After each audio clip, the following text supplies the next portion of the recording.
Hi, welcome to the Annie's YouTube channel. My name is Katelyn, and today we're going to be talking about the Annie's Simply Beads Kit of the Month Club, the Rustic Denim Kit.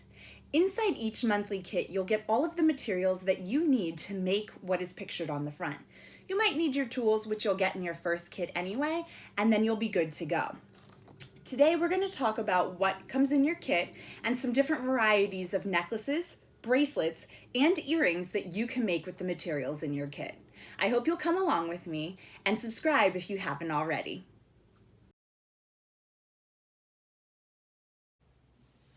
Today we're talking about the Rustic Denim Simply Beads Kit of the Month Club, and I thought we would start off by talking about what comes in the kit, just so that you can see this is a fully inclusive kit of everything that you need for the particular pattern that comes every month.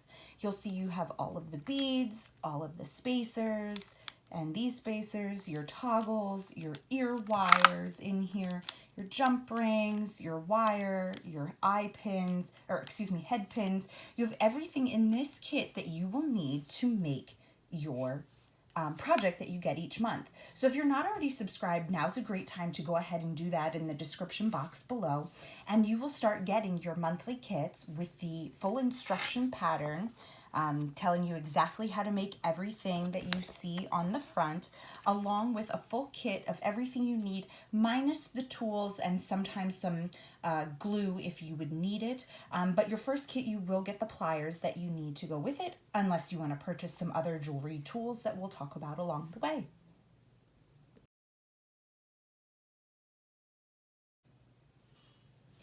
As always, I'm here to show you some different techniques and variations of what you can do with your kit that you get that isn't quite exactly what you have in your instructions. We're going to be using the same materials, but we're going to use them in a different way so that you can get other ideas for either making this particular project a little bit differently or in any future projects that you might have. So let's take a look.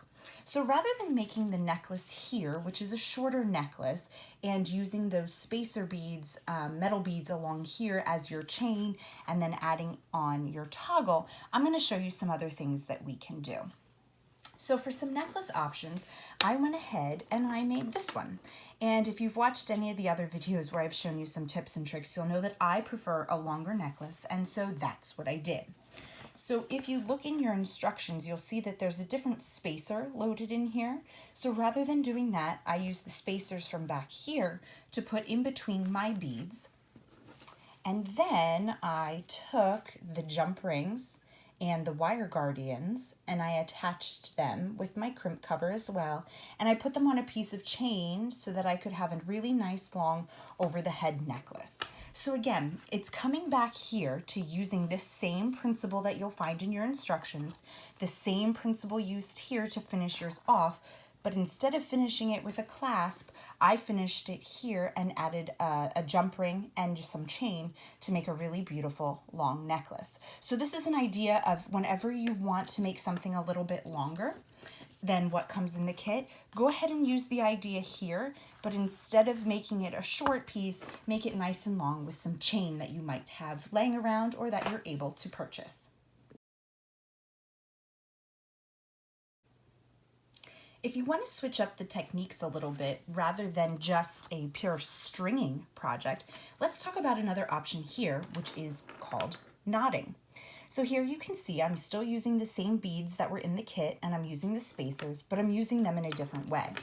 I went ahead and I put them on this silk thread and I knotted in between, giving spaces to give this really great long necklace. I also used a separate jump ring that I had in my stash to make the clasp, which I'll show you how to do, and we add a little bit of glue. So let's talk about how you would make this project. So the silk that you see in here is what is called Griffin Silk or a beading cord. And depending on where you get it, you might see it a little bit differently. And here's a package of it here in a brown color, which is what I used. So you can see here it's called Bead Cord. Down here you'll see Griffin, and here it's a natural silk.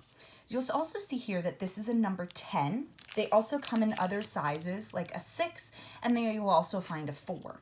And if you can tell here, let me bring it up, the difference here is the thickness of the silk. So a number 6 is thinner than a number 10.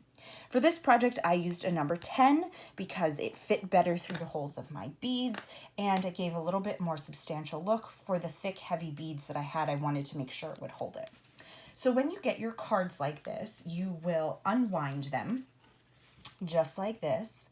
And when you get to the end, the great thing about these is that it comes with a needle attached. It's just a little piece of wire. You can kind of straighten it out. I always go ahead and stretch my silk before I use it, just because it's been on the card for a while and it gets a little bit kinked up. You'll go ahead and you will use the tip of this needle here to string your beads, and you'll just place them on like that, and you can pull them down.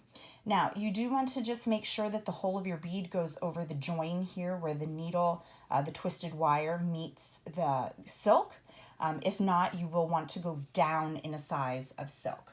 So I've already gone ahead and pre-strung some beautiful crystals here for this particular piece.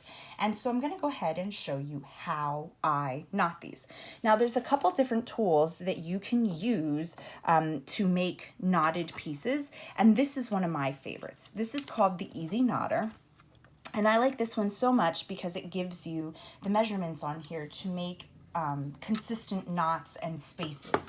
So this spacing here in between each of my beads was done by measuring out to 1 inch from where I was in the last one. Or actually, sorry, that one was a little off. It was 3/4 of an inch for all of them. Of course, I picked the one that was off. But 3/4 of an inch so I can make sure that they're all the same throughout.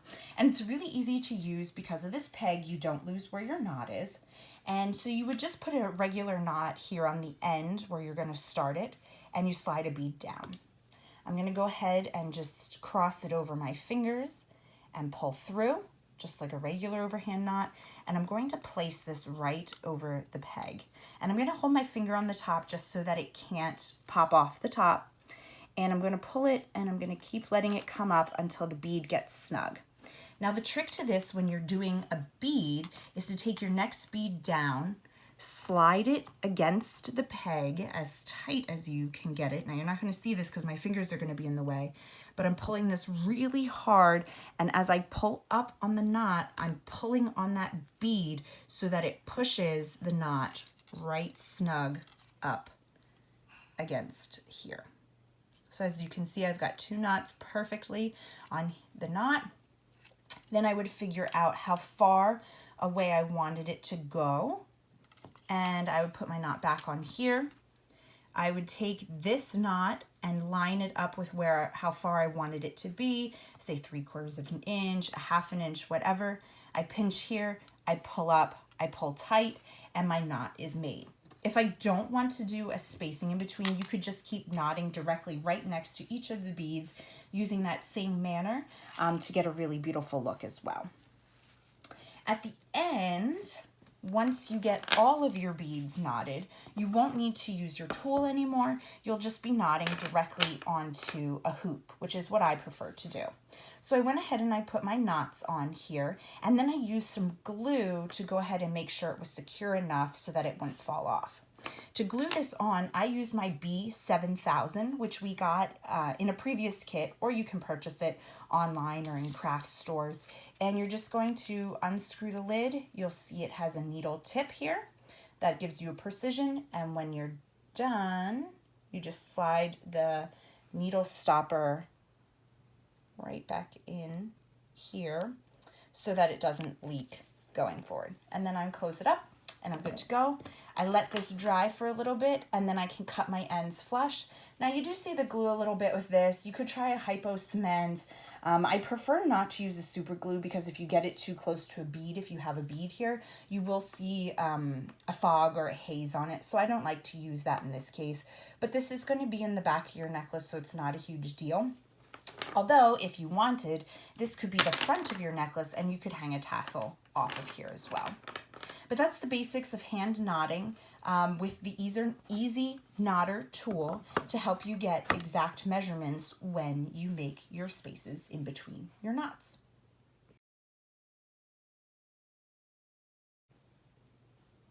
In your kit, you'll see that the earrings match back to the necklace and the bracelet that you have available. I thought it would be really cool to kind of take a different approach to it. And since we made the 2 necklaces that did not use the toggles, I still have my toggles available. So what I did is I made these really cute earrings using the toggles. And instead of using a toggle as a toggle, I used it as a dangle here for my piece. And I strung my bead, one of the beads for the earring, and I did a wrapped loop to connect it. And I just slid on my toggle at the bottom and my ear wire at the top. And I get this really great pair of earrings using your toggle. Now, you will have your other part of your toggle left over, which you will be able to use in another project as a bracelet piece as well. You just won't have this round piece, which I'll show you next.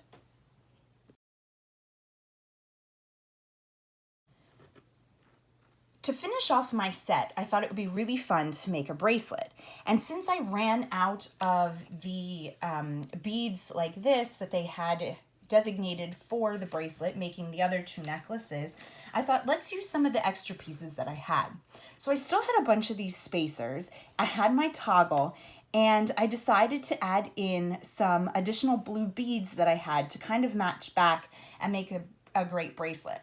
So to make the centerpiece, I used brick stitch, which I'll show you how to do, and I added the toggle and a jump ring at the end.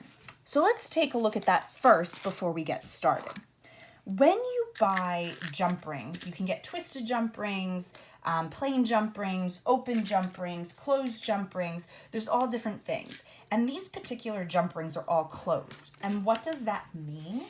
It means that there is no split like this jump ring has. And this jump ring here has the split so that you can open and close it to attach things. Those are what come in your kit. These are all solid jump rings and do not have any opening or closing along the edge so that you can use them and the piece won't fall off. So as you can see, here are 3 different sizes, and which one will this work perfectly with? Well, if we line it up here to the first one, we can obviously see it falls right through, and that is not the size we want. We get to this size here, and if we put it in, we can see, oh, that might work, but really it doesn't. The trick is to take the loop of your toggle on the bottom and pull it all the way over, to the side of your jump ring. If the other side easily fits through, like it does here, that is too large. So we're gonna take our last one. I can stick that in here. Look at the bottom. My piece does not fall through. I can get it through here, so I know it's going to work. This is the perfect size to use for my toggle. So now that we figured out what we could use our toggles, we need to work on the middle piece. So let me show you how to do the brick stitch.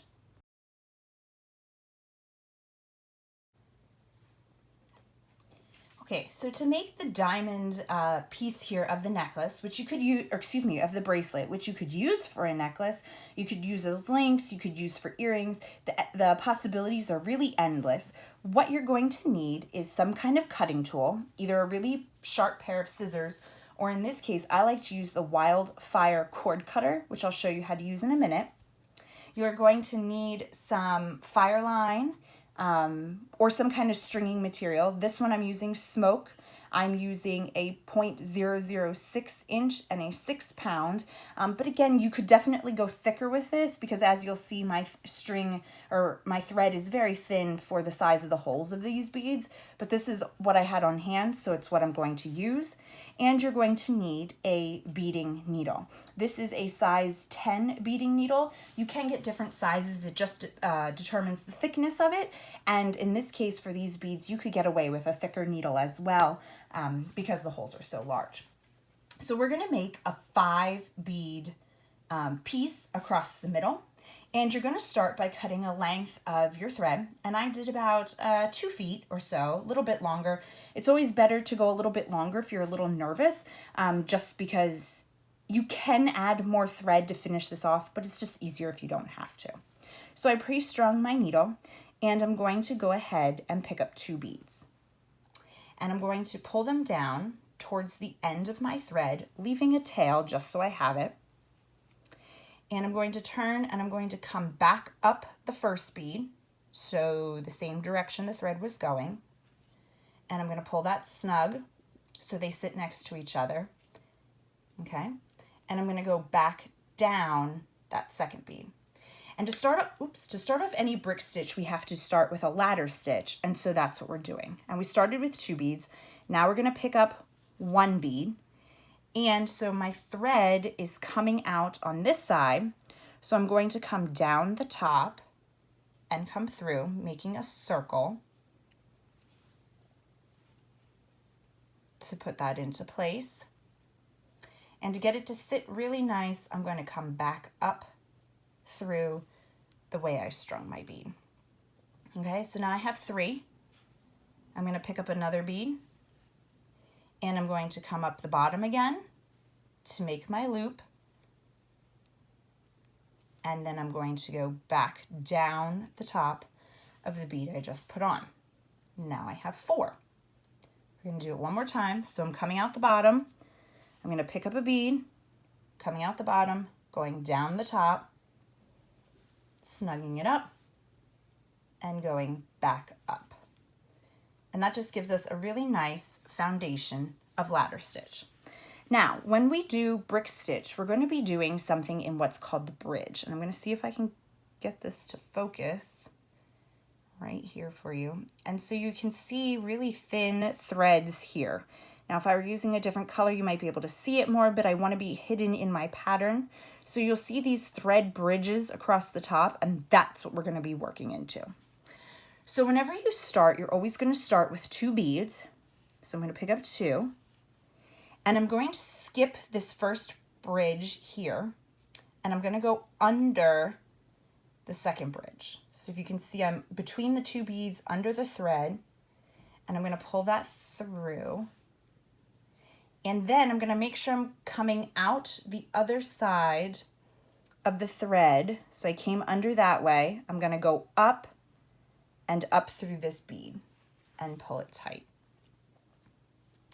And this first one's a little wonky, but it's okay. It'll come into place. So then I'm going to pick up another bead, and I'm going to do the same thing, but on the next, oops, I dropped my needles. I'm going to do it on the next thread bridge right here. And I'm going to go under there, and I'm going to go back up the bead I just strung on. Okay, so we had 5 on our first, so we're going to do 4 here, so I have to do 1 more. So I'm going to pick it up. I'm going to go under this last thread bridge, pulling it through and going back up. Now I'm ready to step up to my next level. So I have 5, then I have 4. Now we're going to do 3. So again, I'm going to start with 2 beads. I'm going to skip the first bridge and go through the second one. Okay. And I'm going to flip it because it makes it easier for me to work left to right. And I'm going to go back up that second bead. Now I only have to add 1 more. So I'm going to pick up the next bead, go under the last bridge, and back up that bead that I just added, snugging it up. Okay, so now we went down to 3. Now we have to go to 2, and we always pick up 2 for the first one, so then we're done after this. And I'm going to skip the first thread bridge and go under the second one back here. And again, pulling it through and going back up the second bead. Now, because we have 2 now, we want to get down to 1. You could leave it here at 2, but we're going to go down to 1, and you're going to see why we always pick up 2 beads to start. So this time we're just gonna pick up 1 because that's all we need. And we're just gonna go under the 1 thread bridge that's there. And we're gonna go back up that bead, okay? And if you can see, it's a little harder to see because of the thread that I'm using, but you can see right here, there is the thread that you can see by only using 1. So that's why we always use 2. Now, what I want to do is I want to weave my way back through so I can do the same thing on the other side. So I'm going to stay on the side that my thread is showing, and I'm just going to weave my way down through this outer edge like that and pull it back out to where my tail is. So now I'm ready to start again. I'll pick up 2 beads. I'm going to skip the first bridge, go under the second, and I'm going to flip it over because it's easier for me to work left to right. And I went under, so now I have to come up. Now I need 1 bead, go under my thread bridge, okay, and then I'm coming back up. 1 bead, under my thread bridge, back up. So now I have 4 on this side, and just snug it up as you go so that you don't have any popping up here, and they'll just keep laying straight. So here we are at 4. So then we're going to pick up 2. Okay, we're skipping the first thread bridge, going under the second. I'm going to turn it, and I'm going back up that second one, just like that. I'm going to pick up 1 more. I'm going to go under my thread bridge and back up the bead I just put on. Okay, so now we're at 3. So now we have to go to 2. So we just need to pick up the 2, skipping the first bridge, going under the second. I'm going to turn it and go back up the second bead. And here we are. Now we have to add just this last one. So I'm going to pick up 1. I'm going to go through the only thread bridge that's there. And I'm going to turn it because it's more comfortable. And I'm just going to go back through that bead. Okay? And now you have your little diamond shape. So what I'm going to do is I'm going to go ahead and tie a knot here. So I'm going to go right through here and catch this piece of thread and pull it through. And that's going to start forming this loop. I'm going to put my thread through there. I'm going to snug up my knot. And if you want, you can do 1 or 2, you could do the other end, but really it's not necessary because what we're going to do is I'm going to come in here with my thread cutter. And this actually heats up this element, which if I push the button, it'll start to get red. It heats up the element and it actually burns the thread off. It's starting to warm up here. And then it's going to just burn it right off, and it actually singes it and kind of seals it so it's not going to come apart. So we're just going to take this and bring it right in here, and it just pops it right off. And I'm going to do the same thing, with this one as well. So I heat it up a little, bring it in, touch the thread, and it just burns it right off. So now you've got this great little piece here that you can use to make earrings, to make a necklace, to make a bracelet. And all I did to connect it was added jump rings on either side so that I would be able to connect some stringing wire to your piece. You could also do a single jump ring here. Let me just show you this because I just thought of it. But you could do a single jump ring here on the top, right? like that. And then you could take your ear wire and add that on like so, and close it back up. And now you have a great little earring. So you can make a second one of those. You have plenty of beads to be able to do it, and jump rings and your ear wire. So you really have two versions of earrings that you could make to go with this kit.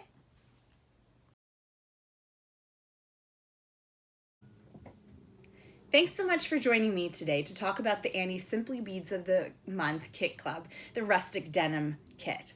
If you're not already subscribed, head down to the description box below where you'll see a link that you can subscribe to the monthly kit. You'll be able to come back here each month and make some of these additional projects with me and your kit. I hope you'll like this video and subscribe to the Annie's YouTube channel so you don't miss out on any new videos they have. Thanks so much for joining me.